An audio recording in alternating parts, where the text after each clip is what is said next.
안녕하십니까, 스미더스입니다. 오늘은요, 날짜가 며칠인지 제가 모르겠습니다. 지금 날짜는 잘 모르겠고 일요일인 것 같긴 하고요. 그 다음에 시간은 5시 5분쯤 됐습니다. 오후고요. 창밖에는 지금 눈이 옆으로 불고 있습니다. 옆으로 눈이 내리고 있고, 아, 뭐랄까요, 그 며칠 동안 약간 좀 미래에 대한 고민이랄까, 뭐 여러 가지 좀 고민이 많았습니다.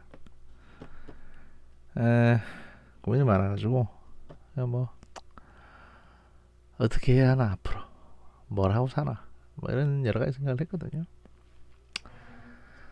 근데 고민을 하면 뭐 하겠습니까? 뭐 달라지는 것도 없고 그냥 뭐 열심히 할 수밖에 없죠. 그렇습니다. 에,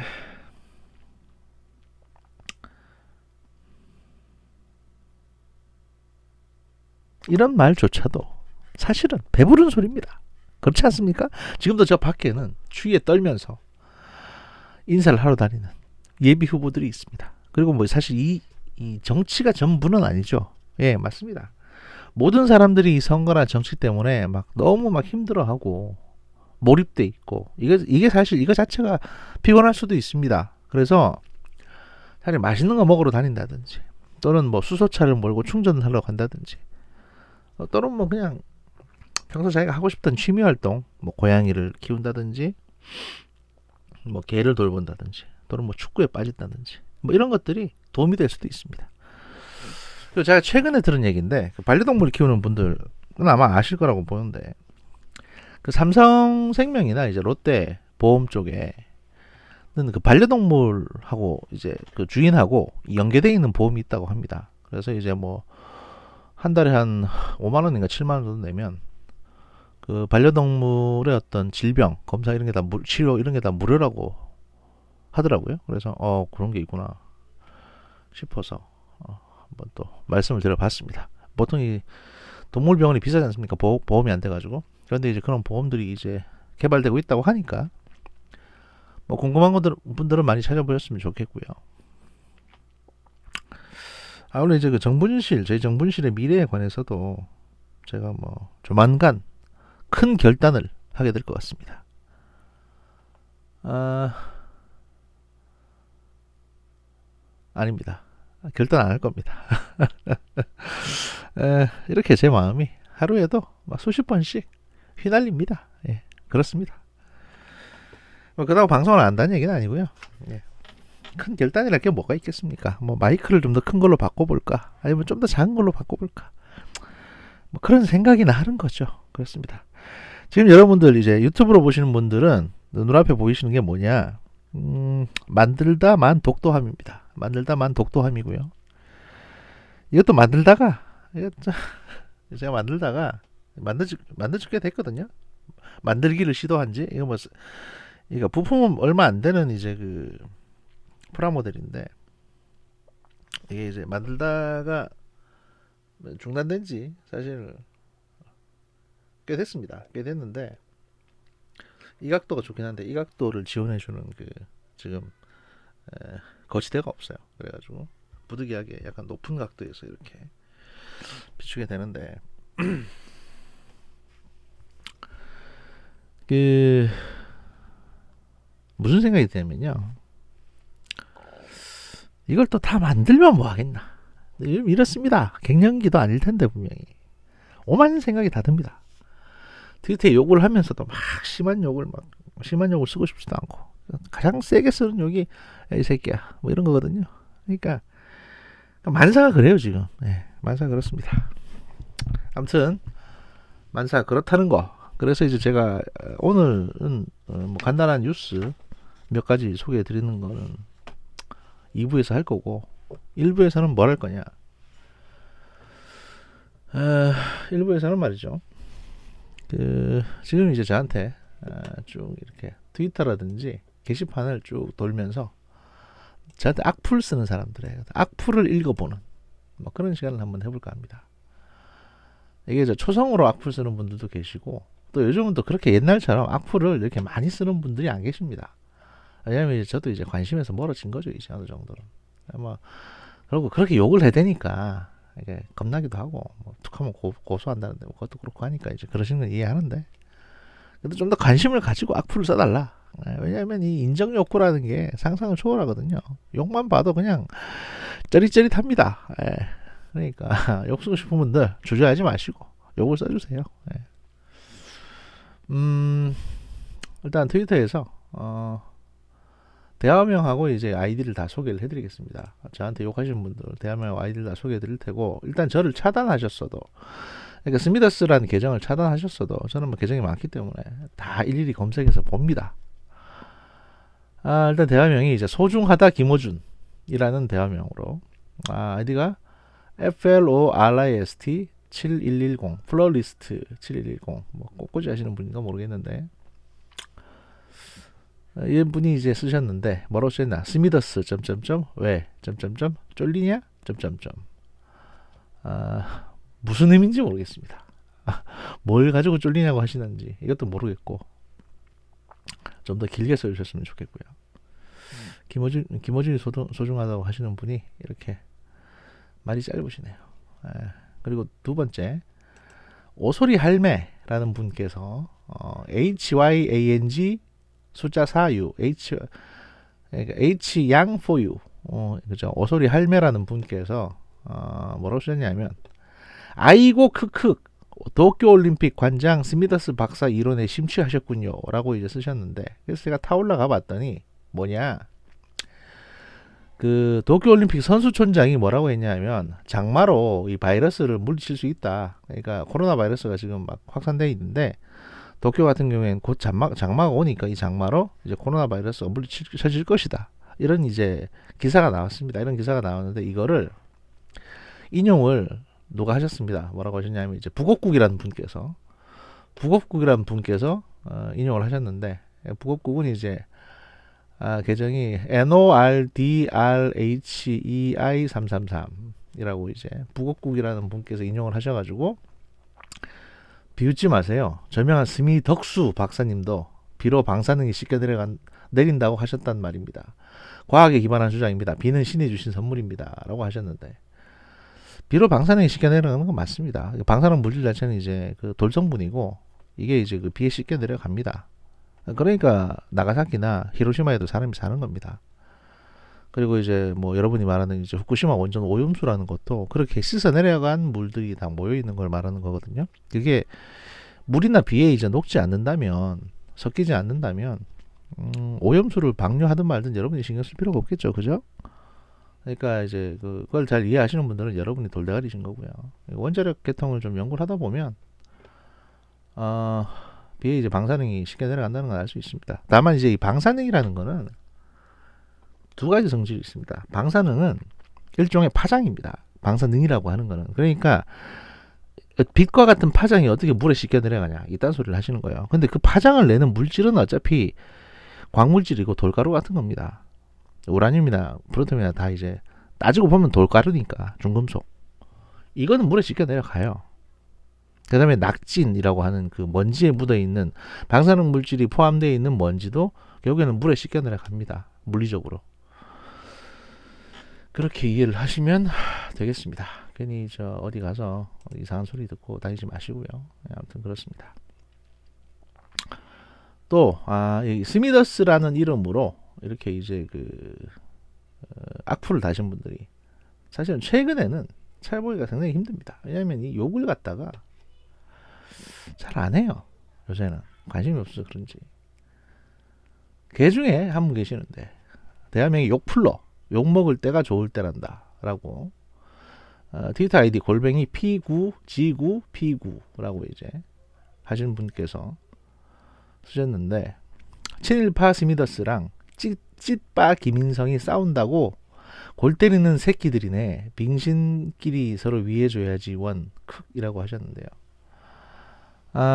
일단 저는 이제 김인성 씨하고 싸운 적이 없고요.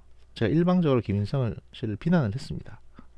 왜냐하면 그 사람이 말 같지도 않은 소리를 하고 다녔기 때문에 비난을 한 것이고, 저는 친일파가 아닙니다. 근데 계속 이런 소리 하고 다니시면요 고소장 날라갑니다. 피고 지고 피고 대충 누군지 알 것 같거든요. 뭐 아이디를 이렇게 멍청하게 짓는 사람이 많이 없죠. 그리고 또 보면 이대남이라는 분께서 TRUE 333999라는 이제 그 아이디를 쓰시는 이대남이라는 분께서 뭐 이런저런 시비를 걸어 오셨습니다. 김민성하고 저하고 싸운다고 하니까 박사 대 박사냐 이러셨는데, 김민성 씨는 그 산학협력 교수라고 해가지고 그 학사학위 받은 사람이고요.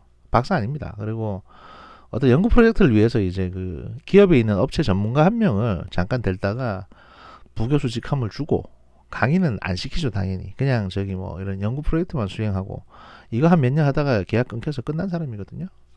그 경력 가지고 어디 가서 이제 지가 교수라고 하고 다니는데 그건 사실 교수라고 하시면 안 됩니다. 원래는. 왜냐면 사람을 가르친 적도 없고 학위가 있는 것도 아니니까. 대학원 나와야 뭐 사람을 가르치지.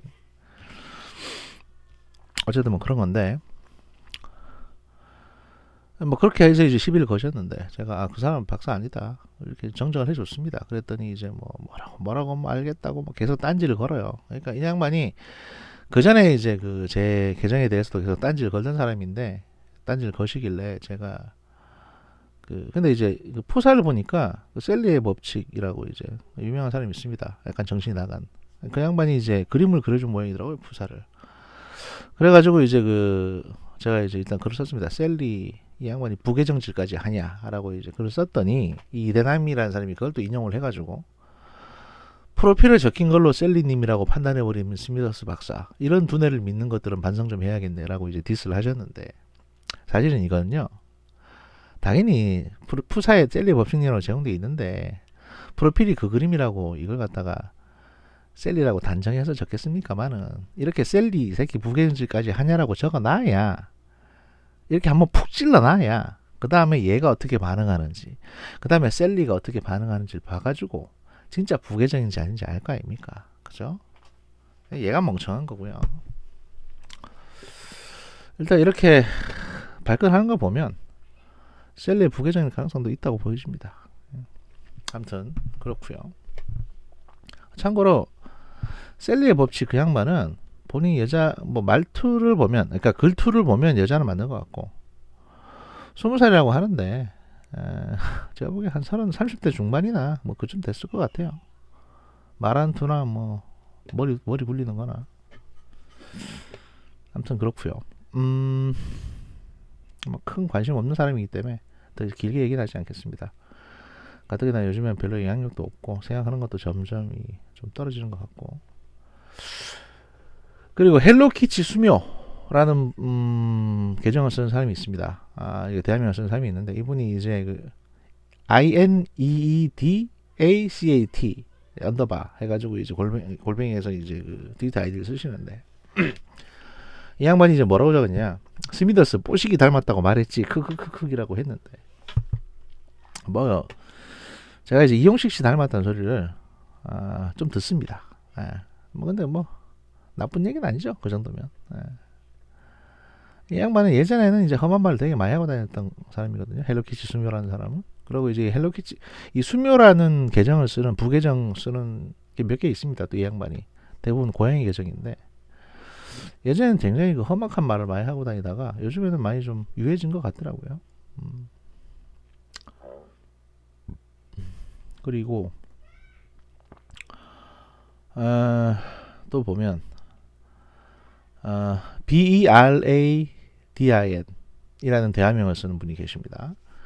그 골뱅이 아이디 골뱅이 MON 문 오프 더 코스모스라고 뭐 이런 그 트위터 아이디를 쓰는 분이 계시는데요. 김인성 스미더스 조백 싸움 짤 엊그젠가 봤는데 또 생각나서 찾아봄. 존나 웃음벨. 나이 처먹을 만큼 처먹은 중노년 등신들이 저지랄. 트위터에서 싸우지 말고 만나서 땡땡 하든지 저게 뭐람이라고 하셨는데요. 트위터니까 싸우죠. 실제 만나면 그냥 술 한잔 하고 끝낼 겁니다. 어린 놈 새끼들이 이렇게 참 무리하기 짝이 없네요. 하여튼. 그리고 이제 찢이라는 분이 계십니다. 이게 대한민국이 찢이고요. 그 다음에 골뱅이 ZZITKILLER 이라고 찢킬러라는 이제 그 아이디를 쓰는 분이 계시는데 뭐라고 나왔냐. 스미더스 사진 본 뒤로는 패고 싶은 마음이 없어짐. 그저 평화와 행복을 찾기를 바랄 뿐이라고 쓰셨습니다. 이게 제가 다 잘생겼기 때문에 그런 거겠죠. 그리고 저를 실제로 보신 분들은 저를 팰 수가 없습니다. 뭐 방탄복이라도 입고 오신 게 아니면 쉽지 않을 겁니다. 그리고요, 또 보자.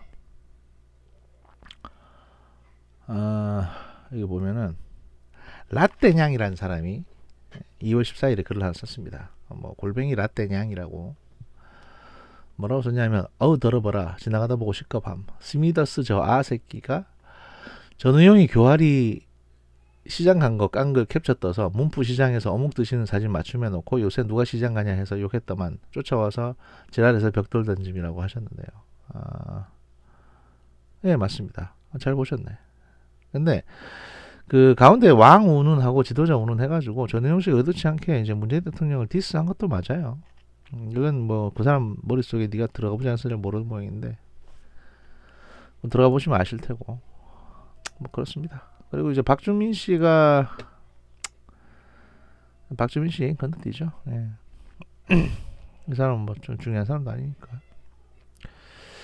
그리고 이 스미더스라는 어떤 직접 이름 말고 그 초성만 가지고 시읒 미음 디귿 시읒이라는 초성만 가지고 졸라 욕하고 다니는 사람도 있습니다. 트위터 대화명 수타북스라는 사람이 있는데요. 골뱅이 BITSEND라는 계정으로 쓰는, 아무리 엄한 헛소리를 해도 탐나가 빌 것 같아서 블락은 진짜 안 하는데 시읒 미음 디귿 S 스미더스 주변 쪽 사람들은 염치도 없는 것 같고 헛소리만 주르륵 도저히 못 봐주겠다 라고 블락을 하신 것 같습니다. 짧은 시간 감사했습니다. 예. 그리고 튜이28세라는 분께서 스미더스는 외로운 늑대같이 혼자 찌질대는 타입이라 같은 편에게 뭘 빼돌리는 김인성보다는 덜 위험한 것 같네요 라고 이제 말씀을 해주셨고요. 뭐 감사합니다. 좋은 말씀. 네, 감사하고요. 일단은 제가 쭉 보면 뭐 요즘에는 이제 옛날에는 네임드들이 꽤 많았습니다. 그러니까 네임드들 예를 들면 뭐 여기 어디냐 거기 저기 김밥 장수라든지 뭐 한때 이재명 씨 졸라 공격하다가 소위 문바 안에서도 이제 네임드들이 많았죠. 걔들이 주로 좀 어떤 거 치명적인, 사람을 아주 기분 나쁘게 하는 치명적인 공격을 해왔는데 요즘은 그냥 찌끄레기들만 남아있어요. 어떻게 보면 그만큼 사실 조국권이나 또는 이제 그 연이은 여러 가지 그 민주당의 병크들이 그 지지자들의 어떤 그 사기마저도 많이 떨어뜨려 놓은 것 같은 모양새입니다. 그래서 사실은 저도 좀 안쓰럽게 보여집니다. 좀 안쓰럽게 보여지는데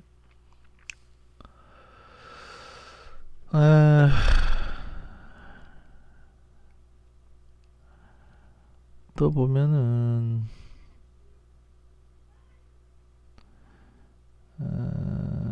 뭐 저랑 이제 킵에 뜨고 싶다 뭐 이런 사람도 있는데요. 킵에 신청하시면 되고요. 예.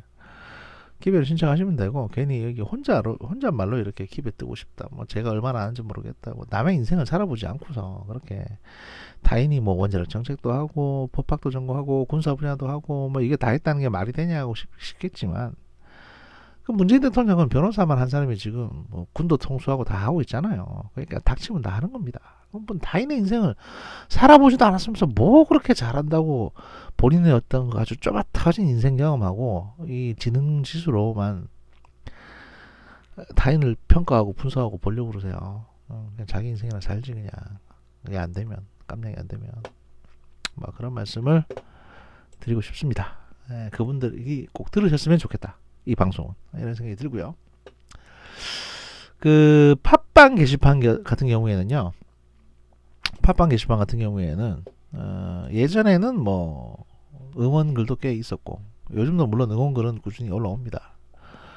그렇지만 이제 그 원래 이 개업발이라는 게 그렇습니다. 개업발이라는 게 한 2달 내지 3달 정도 가면 많이 가는 거거든요. 사실 저희가 그 정문실이 11월 한 10일쯤부터 시작해가지고 그다음에 이제 12월, 1월 이렇게 쭉 이제 2월 이렇게 딱 한 시작한 거 날짜로만 치면 한 3개월 정도 됐는데 이제 개업발이 떨어질 때가 됐습니다. 그럼에도 많은 분들이 응원해 주시고 지지해 주시고 계십니다. 저도 열심히 해야 되겠다 이런 생각이 듭니다. 그렇지만 욕도 그만큼 줄어들었다. 그 말은 이제 관심에서 멀어지고 있다. 사실 총선 지나고 나면 총선은 분명히 민주당이 작살날 걸로 보이는데 총선 지나고 나면 사실은 이 정치 관련 팟캐스트들도 이제는 대폭 위축되지 않겠는가 뭐 이런 생각도 좀 들긴 합니다. 그거 관련해서 최근에 온라인 게시판에 글이 하나 올라왔습니다. 뭐라고 올라왔냐면 그 팽수도 이해하기 힘든, 이거 보신 분들 계실 겁니다. 팽수도 이해하기 힘든 친문의 세계관이라고 해가지고 동네 카페에서 2시간 일장 연설 청강소감 그런 정교수라고 돼 있는데 이제 이거를 녹색경제신문에서 받아 썼습니다. 기사로 받아 쓰면서 이걸 좀 풀었었는데 이 원래 이걸 올렸던 사람은 이렇게 이제 간단하게만 올렸거든요. 1번부터 18번까지 이제 제목 달아가지고 2시간 넘게 어떤 이런 얘기를 들었는데 솔직히 친문들이 생각하는 세계관이 이 모양인데 이해가 잘 안 간다 이렇게만 썼는데 이거를 인용해서 쓴 이제 녹색경제신문에서 이걸 좀 이상하게 해석을 한 것 같습니다. 근데 여기서는 친문 정모 교수라고 돼 있는데 근데 원문에서 이 사람이 쓴 거는 그는 정교수 이렇게 됐거든요. 그러니까 그는 정교수라고 됐으니까 이게 이제 그냥 대학의 교수, 정교수 로 해석될 수도 있고 아니면 정시성을 가진 사람일 수도 있고 뭐 둘 중에 하나겠죠. 사실은 둘 중에 하나일 테고 동네 카페에서 2시간 일장 연설 하는 거를 옆에서 들었다는 겁니다. 뭐라고 했냐? 첫 번째, 자한당 제거는 최우선 순위다. 그러니까 이 다음번 총선에서 이거 4월 총선에서 자한당을 제거해야 된다. 민주당 입장에서는 이게 최우선 순위다. 뭐 그건 뭐 그럴 수 있죠. 그리고 친문도 그렇게 친문의 목표가 자한당 제거다 이렇게 두고 있다는 거고요. 두 번째, 양당 체제에서는 어쩔 수 없이 차선인 민주당을 선택할 수밖에 없을 것이다. 그러니까 민주당이 아무리 병크를 저질러도 이 사람들은 민주당을 선택할 수밖에 없다. 이렇게 친문은 생각하고 있다는 겁니다. 이 사람에 따르면. 그리고 세 번째, 이번 선거는 반드시 한일전으로 몰고 가야 된다. 이 컨텐츠 말고는 대열을 정비할 방법이 없다. 사실 지금 자기들의 대열이 많이 흐트러져 있다는 걸 저희도 아는 거죠. 방침은 확고하고 일본발 이슈가 3월 언론을 지배할 것이다. 사실 이거 관련해 가지고 청와대에서도 뭐 지소미아를 파기하네 마네 뭐 이런 얘기가 다시 나왔습니다. 그래서 다시 한일전 반일 감정을 불러일으켜서 어떻게든 표를 결집시켜 보겠다는 건데 사실 이게 그 여당과 보수와 진보의 대결 구도 같으면 이게 먹힐 수도 있는데요. 지금은 그 적폐 진보에서도 이제 민주당의 어떤 그 친문 쪽에 예를 들어 조국의 범죄나 울산시 선거 개입이나 이런 것들을 자꾸 덮으려고 하는 소위 신적폐로 분류되는 사람들하고 그 다음에 범야권 자한당부터 시작해서 그런 어떤 부패해버린 민주당을 비판하는 진보들까지 진중권 씨라든지 뭐 이런 진보들까지 다 뭉친 상황이기 때문에 한일전 운운하는 게 쉽지는 않을 겁니다. 진중권 씨를 토착해고라고 할 겁니까? 힘드실 텐데요, 그게. 근데 이제 일본발 이슈가 3월 언론을 지배할 것이라고 주장을 하는데 일본발 이슈가 과연 뭐가 될까? 지금 일본 입장에서는 한국을 뭐가 때리기도 애매하고요. 지금 자기들도 힘든 상황에서 우리가 뭐라도 일본 이슈를 만든다고 하더라도 그게 쉽지 않을 겁니다. 게다가 지소미아를 다시 파기한다? 그러면 난리 날걸요? 오히려 이게 더 역효과를 가져올 수 있습니다. 뭐 그런 상황인데 이렇게 생각한다는 거하고 네 번째, 조국 일가는 죄가 있긴 하나 중대범죄는 아니다. 일단 죄 있다는 건 본인도 인정한다는 거고 하지만 중대범죄가 아니다. 그게 죄라면 국민 반 이상이 다 범죄자다. 장사하면서 세금 안 내려고 현금 받는 소소한 탈세 정도라고 봐야 된다. 라고 이제 인식을 하고 있다는 거죠. 친문에서는. 그러니까 문제는 이런 얘기를 하는 문재인 또는 조국 지지자들 많이 봤습니다. 저도 트위터에서. 근데 야 그게 죄라면 국민 다 나도 죄인이다 라고 하시는데 그래서 너는 법무부 장관이 아닌 거예요. 국민 반 이상이 다 법무부 장관이 될 수는 없는 거 아니겠습니까? 그리고 사실 이런 분들이 간과하시는 게 있는데요. 뭐냐면 조국 씨가 뭐 법무부 장관이 됐다든지 또는 현 정부의 민정수석이 됐다든지 또는 어떤 그 개혁의 아이콘이 된다든지 하는 거는요. 조국 씨가 특출나게 법적으로 훌륭해서가 아닙니다. 법적 지식이 많아서가 아니에요. 조국보다 법률에 관한 지식이 더 많은 사람은 많습니다. 근데 왜? 그렇다고 문재인 대통령 주변에 있는 사람 중에 조국이 유일하다? 이것도 아니죠. 문재인 대통령 주변에 조국보다 더 법에 대해서 잘 알고 똑똑한 사람들 많아요. 근데 왜 조국이었냐? 왜 조국을 선택했냐? 민정수석으로 선택하고 법무부장으로 선택했던 건 뭐냐? 조국 스스로 자기가 과거부터 입 바른 소리 하고 나는 도덕적이다. 나는 이렇게 기득권이고 뭐 법에 대해서 이렇게 많이 한 지식인이지만 나는 지식인임에도 불구하고 기존의 돈 많은 지식인들과는 다른, 기존의 강남 보수들과는 다른 청렴 결백한 삶을 살아온 사람이기 때문에 나는 여러분들의 리더가 될 수 있다고 얘기해 왔던 겁니다. 그래서 그렇게 열광을 받았던 사람이에요. 그런데 알고 봤더니 그 누구보다 타락했더라. 이랬기 때문에 지금 비난을 받고 몰빵을 당하는 겁니다. 근데 중대범죄든 아니든 그게 뭔 상관입니까? 본인이 장관 안 되려고 장관 하려고 시도 안 했으면 중간에서 자진 사퇴했으면 여기까지 확대가 안 됐겠죠. 그러니까 여러분들이 지금 착각하시는 게 뭐냐면 그겁니다. 많은 신문들이 착각하는 게 뭐냐면 사실 김어준 씨의 가장 큰 잘못이 뭐냐면 바로 이겁니다. 검찰이 왜 조국을 공격하느냐. 조국은 검찰 개혁을 하려고 했기 때문에 검찰은 조국을 공격한다. 이런 프레임이나 이런 잘못된 전제를 짰기 때문에 지금 이 사단이 나는 겁니다. 그 전제에서 잘못된 전제가 뭐냐. 윤석열도 검찰이고 윤석열은 검찰이 개혁되는 걸 원치 않는다. 왜냐하면 윤석열은 문재인을 싫어하기 때문이다. 이런 전제를 놓고 들어가잖아요. 그러니까 이런 답밖에 안 나오죠. 근데 이게 아닌 겁니다. 윤석열 총장 입장에서는 조국이 그냥 법무부 장관이 됐다가는 나중에 저 사람의 죄가 드러나게 되면 문재인 정부의 도덕성이 정권 말쯤에 가서 아주 폭발적으로 문재인 정부의 도덕성 문제가 부각될 것 같으니까 사전에 저 조국이라는 인간을 제거해야 되겠다. 암세포를 제거해야 된다는 생각으로 문재인 정부를 위해서 쳐냈다니까요. 근데 저 새끼가 말을 안 들으니까 이렇게 커진 겁니다. 일이.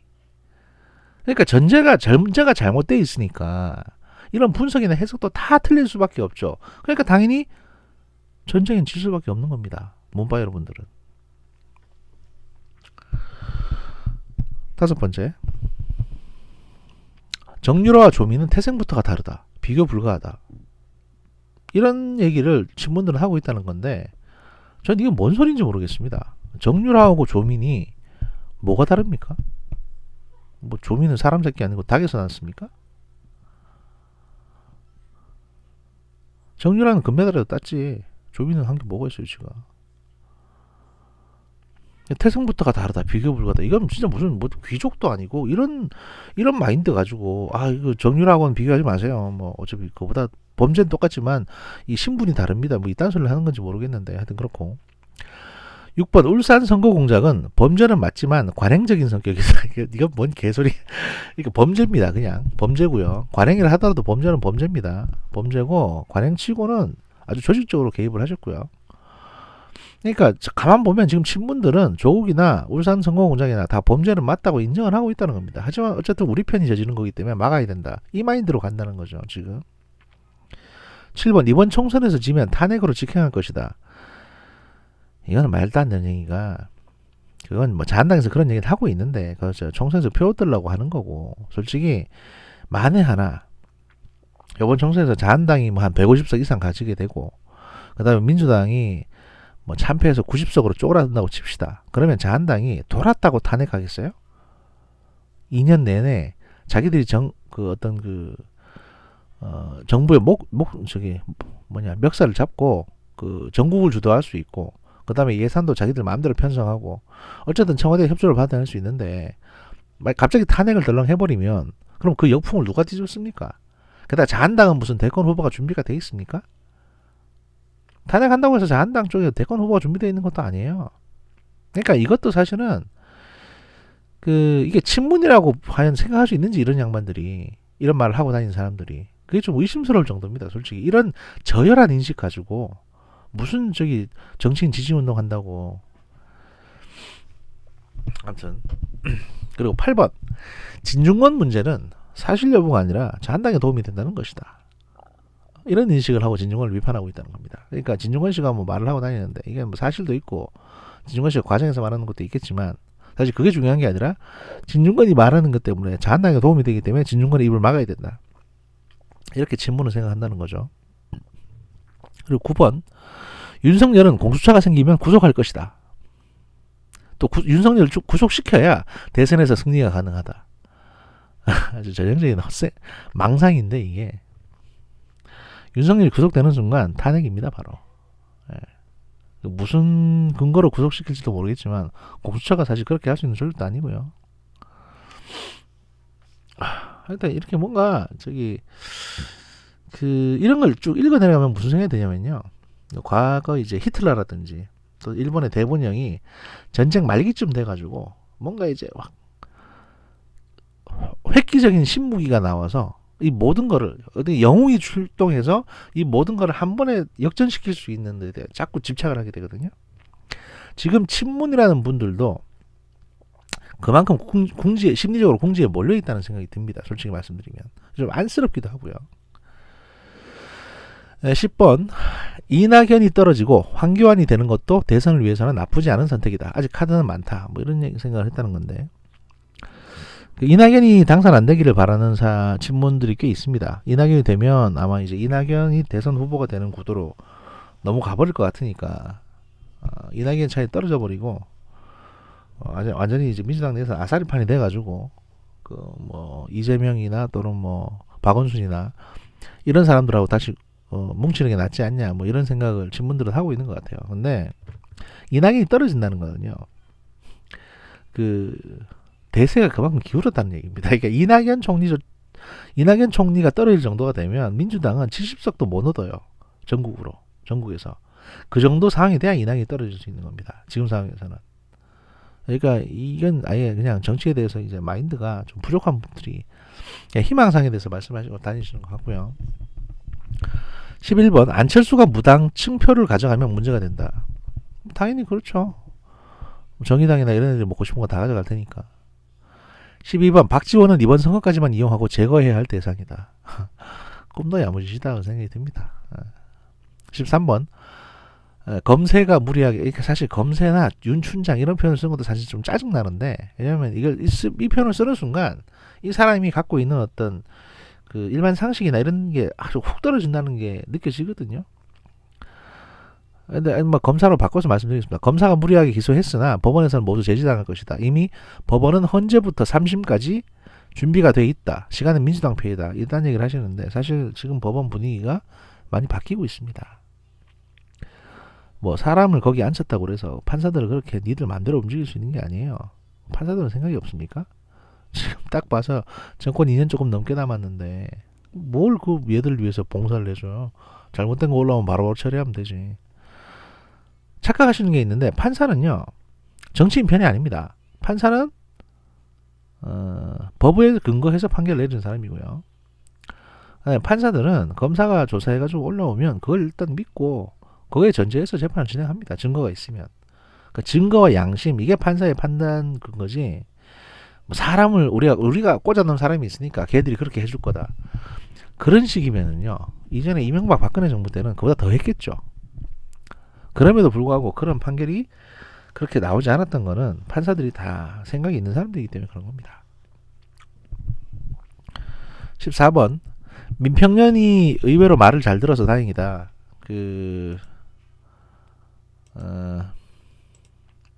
박지원과 마찬가지로 이번 선거까지만 사용 가능한 카드다. 그러니까 민평년에 이제 한 열 몇 분 모여 계시는데 이분들을 완전히 쫄로 보는 건데 지금 호남계가 어떻게 움직이고 있는지에 대해서 제가 조만간 말씀드리긴 할 텐데 친문들이 그렇게 만만하게 호남계를 생각하면 안 됩니다. 친문은 사실 정치의 어떤 중심에 들어온 지 채 얼마 되지도 않는 사람들이고 호남계는 지금 수십 년을 정치에 온 사람들이거든요. 그러니까 이렇게 만만하게 생각해서는 안 될 문제입니다. 15번 추미애가 친문의 지지를 받고 대선에 나올 가능성은 제로다. 추미애는 선거 전까지 윤석열과 문통의 대결 구도를 추미애와 윤석열로 고착시키는 용도다. 추미애 씨 스스로 대권 후보가 되기 위해서 또는 이제 메이저가 되기 위해서 이렇게 활동을 하고 계시긴 하죠. 그런데 친문이 추미애를 좋아하는 것 같지는 않고요. 점점 추미애 씨는 이제 고립되고 있는 구조는 맞습니다. 이거는 뭐 그럴 거고. 16번 이재명은 3심에서 자연스레 제거될 것이다 라고 얘기한다는데 요거는 조금 미묘한 부분이 있습니다. 뭐냐면 이재명 씨 입장에서는 사실 바싹 엎드려 있는 게 사실입니다. 그리고 이재명 씨의 가장 아쉬운 부분이 뭐냐면 조국 쟁점에서 이 조국 씨 쟁점에서 자기가 이제 아무 말도 못했다는 거. 그렇게 입 바른 소리 잘하던 사람이 조국이나 울산시 선거 부정이나 이런 데 대해서 당내에서 비판 목소리를 하나도 못 냈습니다. 뭐 이해는 갑니다. 전략적인 행동이겠죠. 2심에서 지금 그래 놓으니까 대법원에 올라가 있는데 대법원에서 만약에 100만 원 이상 확정 이래버리면 경기도지사에 날아가는 거니까. 그래서 이재명 씨는 일단 헌법재판소에 헌법소원을 내놓은 상태입니다. 이게 과연 재판거리가 되냐라고 해서 대법원도 가보니까 헌재에 올라가 있으니까 헌재에서 결론 나오면 그것까지 보고 판결 내릴 것 같습니다. 왜냐하면 대법원이 먼저 유죄 판결 해버렸는데 헌재에서 위헌 이래버리면 대법원도 모양 빠지거든요. 그러니까 이제 헌재에서 어떻게 결론 내리는지 보고 대법원이 판결을 할 것 같은데 이러다 보면 이제 시간이 좀 더 길게 됩니다. 좀 더 길어집니다. 자꾸 이재명 씨에 대한 운명이 결정되는 시간이. 그래서 여기에 지금 멱살이 잡혀 있는 상황에서 이재명 씨의 어떤 그 행보가 쉽진 않죠. 쉽진 않은 상황인데 그렇다고 하더라도 뭐 제거된다. 사실 3심에서 그 결론이 나와가지고 뭐 벌금 뭐 100만 원 또는 벌금 120만 원 이랬다고 해서 뭐 물론 이제 출마 제한이 걸릴 수가 있긴 한데 선거법 위반이니까 5년 출마 제한 5년이 걸리게 되면 당연히 내년 대선은 못 나오게 되죠. 근데 이렇게 되면 사실 민주당 내에도 엄청나게 큰 내분을 겪어야 되기 때문에 왜냐면 친 이재명계 그다음에 이재명을 지지하는 많은 사람들이 순식간에 돌아서 버릴 테니까 민주당의 앞선 선거는 엉망이 될 수 있기 때문에 민주당에서 적극적으로 이재명 씨를 제거한다든지 이런 활동은 못할 겁니다. 지금 상황에서 그렇고요. 좀 복잡하게 꼬여있는 상황입니다. 17번 정의당은 지역구에서 모두 패배할 것이고 비례가 4에서 5석 정도 확보하게 될 것이다. 뭐 정의당이 지역구에서 별 힘이 없는 거는 맞고요. 심상정 씨도 지금 안심은 안 되는 상황이죠. 지금 정의당 지지율만을 봤을 때 비례에서 4석에서 5석 정도 확보될 걸 예상이 되는데 그래봤자 뭐 지금 정의당하고 크게 다를 바는 없는 거고요. 그래서 결국에는 선거구 개편해주고 남 좋은 꼴만 시켜준 게 된다. 사실 그래서 정의당은 장기적으로 봤을 때는 결국엔 노가 없어지지 않겠는가 이렇게 보여집니다. 정의당이 가져갈 수 있는 어떤 중도표를 안철수 씨라든지 또는 다른 이제 그 중도 보수층에서 많이 흡수할 가능성이 좀 높거든요. 지금 상황을 봤을 때. 그리고 자한당이 얼마나 개선을 해가지고 후보를 공천할지 모르겠는데 자한당의 후보 공천에 따라서 자한당에 대한 지지율이 많이 높아갈 수도 있습니다. 이건 자한당이 좋아서 지지하는 게 아니라 양당 체제 하에서 어쩔 수 없이 차선인 자한당을 선택하는 겁니다. 민주당을 선택하는 게 아니라 민주당이 너무 지금 꼴보기 싫으니까 하는 짓거리가 그런 것이고요. 그 팽수도 이해하기 힘든 친문의 세계관 가장 마지막에 18번인데 이 18번이 진짜 이 사람들이 도대체 뭔 생각을 하고 사는지에 대한 생각이 듭니다. 반드시 민주당이 승리해가지고 개헌을 통해서 문재인 대통령을 연임시키는 것도 방법이다라고 했는데 아무리 어떤 방식으로 개헌을 하든 간에 현직 대통령이 연임할 수는 없습니다. 그리고 한 번 건너뛰어서 다시 문재인 대통령이 될 수도 없어요. 너 같으면 지금 상황에서 찍겠습니까? 대통령이 그 정도 건강이 되지도 않고요. 그 정도 지금 인기도 아닙니다. 그 친문 또는 뭐 문파 이거 다 합쳐봤자 전국에서 지금 남아있는 그룹이 한 30만이 뭡니까? 솔직히 20만도 안 될 것 같은데 그 정도 숫자 가지고는 아무것도 못합니다. 전국에 다 흩어져 있으면 조그만 시 하나 정도인데 뭐 그러니까 이제 뭐 개헌 문통을 연임시키네 만에 뭐 이딴 얘기를 친문이 하고 앉았으면 오소리라고 말하는 사람들이 이런 얘기를 하고 앉았으면 우리 민주당 내에 차기를 꿈꾸는 저기 소경길이나 박원순 이런 사람들이 비웃어요. 뭐 말 같지도 않은 소리를 하고 다니냐고. 우리 정치가 아무리 희화화돼 있어도 뭐 개헌하여서 연임하고 이런 어떤 70년대 80년대 마인드로 이렇게는 안 됩니다. 안 되고요. 그리고 총선 관련해서 제가 이제 한번 또 어제 트위터를 한번 썼던 것 같은데 만약에 총선 전까지 김경수나 이재명에 대한 어떤 판결이 안 나올 가능성은 큽니다. 그리고 총선에서 만약에 민주당이 대승을 거둔다면, 과반수 이상 확보한다면 민주당이, 그러면 그 김경수 씨에 대한 재판은 그 무죄가 나올 가능성이 높습니다. 또는 한 80만 원 정도. 선거법 위반이니까 무죄를 때려야겠죠. 무죄가 나올 가능성이 높고, 그렇게 되면 김경수를 중심으로 한 대선 구도 체제를 좀 무리해서라도 욕 먹어가면서도 민주당이 밀어붙일 가능성이 높습니다.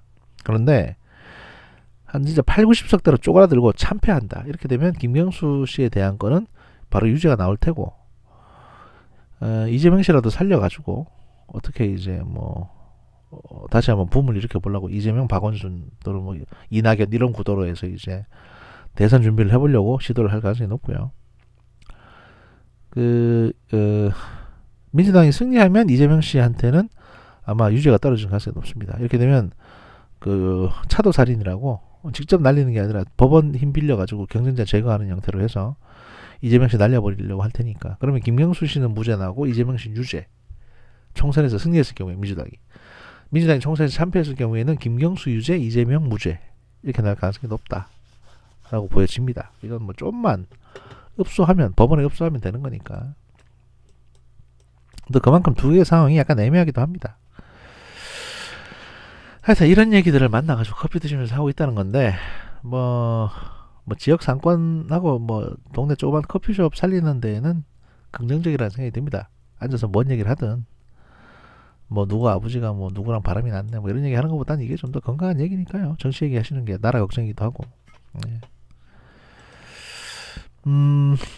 저도 요즘 마음이 좀 복잡해가지고 여러 가지 뭐 넋두리처럼 말씀을 드렸는데, 그렇다고 해서 징징거리지는 않겠습니다. 왜냐하면 기본적으로 제가 이건 제 스스로 해결해야 될 문제고, 그 다음에 여러분들도 살기가 힘들지 않습니까? 그죠?